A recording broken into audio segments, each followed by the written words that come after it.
Hi, it's Nora Bachman, pediatric physical therapist in Santa Monica. An activity that you can work on with your kiddo to improve balance and general core, belly, trunk strength and active engagement is a sit to stand to sit activity. So let's say my little guy wants to hang out here. I'm putting him in a short sit position, which basically means we've got kind of a 90-degree angle at the ankle, the knee, and the hip. So I'm going to support my friend in this position with my hands on the hips, sort of mid to low back area. And a lot of times the kiddo will immediately try to recline on us. If my kiddo is doing that, I'm going to go with him. So kids love to go dead weight as a way to avoid whatever activity we're doing. So I just want to show him the result of what happens. If he leans back, I go with him until he decides I don't want to be here anymore, and then he can come up to sitting. So our friend here is comfortable sitting and is playing with the toy but can't quite reach. So in order to get him to stand, he needs to go up and forward. So whenever we are standing from sitting in a position like this, there's always a forward as well as upward weight shift.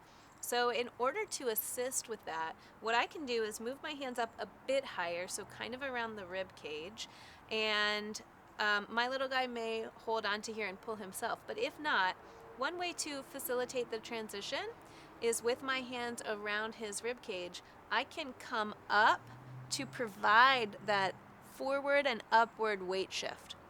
Now that he's here, I might keep my hands here if he needs them, and he can play and hang out, but I want to hang out here so that if he goes to sit again and squat down, instead of going right back to the floor, he's in that sitting position again.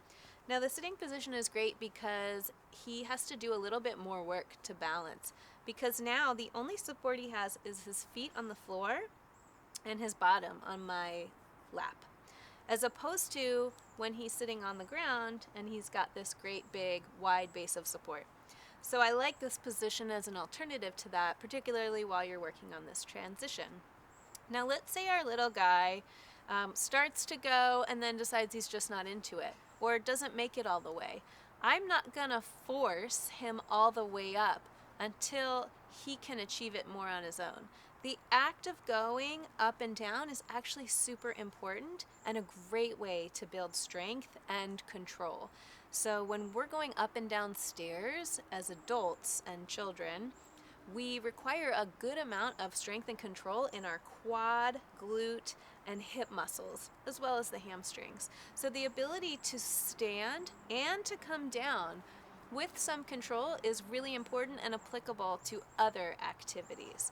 So once my kiddo is up and standing, sometimes we'll see that the kiddos kind of press all their weight on here and they're not really doing a ton of work. One way to address that is I might push this ottoman closer so that he feels it in his belly and maybe starts to lose his balance. Once he regains his balance in standing and moves a little bit away from that ottoman, I can then push it away again. Now I've created a little bit of space between his body and the ottoman, and he's not resting on it anymore. He may go back to it again, but we can just do that same activity.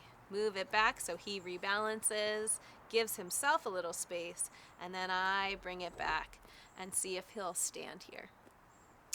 And then again, once he's here, when he comes back down, he can sit and play back on the lap, but these transitions are so important. Just remember, you provide all the support and encouragement that they need to participate. Once they engage, you can gradually back off a little. Really check in on how much work are you doing and how much is he doing. So if you find that you're doing all the work, maybe it's not the time and you just want to distract him with a little bit of play, and then try again.